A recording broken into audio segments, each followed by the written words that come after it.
Bapak, Ibu, Saudara yang dikasihi oleh Tuhan, salam sejahtera dalam Tuhan Yesus Kristus. Tujuan utama manusia, terutama kita yang percaya kepada Tuhan Yesus, adalah untuk memuliakan Tuhan. Rasul Paulus menulis di dalam 1 Korintus pasal 10 ayat 31, "Jika engkau makan, atau jika engkau minum, atau jika engkau melakukan sesuatu yang lain, lakukanlah semuanya itu untuk kemuliaan Allah." Nah, untuk dapat kita memuliakan Tuhan, kita harus memiliki pengetahuan tentang Tuhan dan mengenal Dia secara pribadi sesuai dengan pengetahuan itu. Kata kemuliaan dalam 1 Korintus pasal 10 ayat 31, juga dalam Perjanjian Baru, berasal dari kata Yunani doxa, yang berarti pendapat, perkiraan, atau reputasi yang dimiliki oleh seseorang. Kemuliaan itu mengacu pada apa yang harus diterima Tuhan sebagai pujian, ucapan syukur, ketaatan, penghormatan, dan pelayanan karena siapa Tuhan dan apa yang Tuhan telah lakukan, baik di masa lalu, di masa sekarang, dan di masa yang akan datang. Dengan kata lain, memuliakan Tuhan itu terkait dengan pengetahuan tentang Tuhan atau wahyu Tuhan, dan mengenal Tuhan secara pribadi atau tanggapan terhadap Tuhan itu. Bapak, Ibu, Saudara yang dikasihi oleh Tuhan, Tuhan Yesus berkata dalam Yohanes pasal 17 ayat yang ketiga, "Inilah hidup yang kekal itu, yaitu bahwa mereka mengenal Engkau, satu-satunya Allah yang benar, dan mengenal Yesus Kristus yang telah Engkau utus." Banyaknya nama dalam Alkitab merupakan wahyu tentang karakter Tuhan, pekerjaannya, dan hubungannya dengan kita berdasarkan karakter dan pekerjaannya itu. Nama-nama Tuhan sangat penting bagi kita. Nama yang Tuhan pilih untuk dirinya sendiri dan yang dianggap berasal darinya di dalam firman Tuhan adalah wahyu tentang siapa dan apa dari Tuhan yang mungkin kita kenal dan kaitkan dengan Tuhan.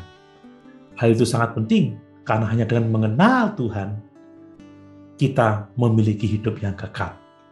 Perhatikan pernyataan Raja Daud tentang nama dan firman Tuhan dalam Mazmur pasal 138 ayat 2-3.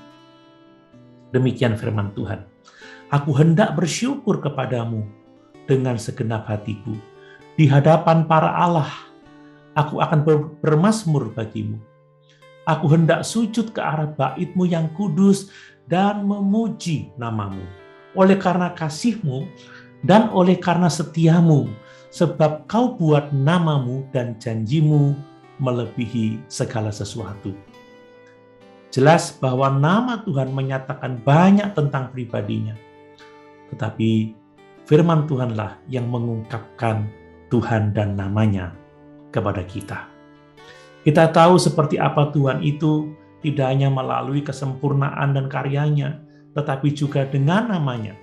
Nama-nama Tuhan memberitahu kita banyak hal tentang siapa dirinya. Ini adalah salah satu studi Alkitab yang menarik. Berbagai keadaan yang memunculkan setiap nama Tuhan itu penting di dalam Alkitab. Nama-nama Tuhan itu seperti potret dan gambaran tentang janji-janji Tuhan.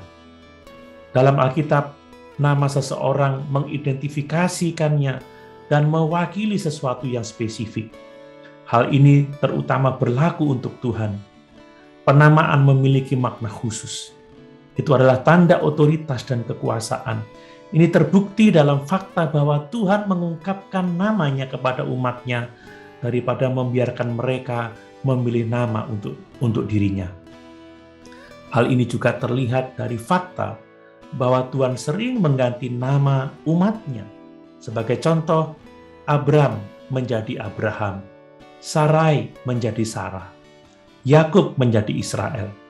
Perhatikan juga bagaimana konsep otoritas dan kekuasaan ini terlihat ketika Nebukadnezar mengubah nama Daniel, Hanaya, Misael, dan Asaria menjadi Beltsasar, Sadrak, Mesak, dan Abednego. Bapak Ibu, saudara yang dikasihi oleh Tuhan, begitu penting arti nama dalam Alkitab. Itu sebabnya kita harus belajar mengenal nama Tuhan yang menyatakan siapa Dia dan karakternya, supaya kita dapat memuliakan Dia sebagaimana yang seharusnya. Haleluya. Tuhan Yesus memberkati.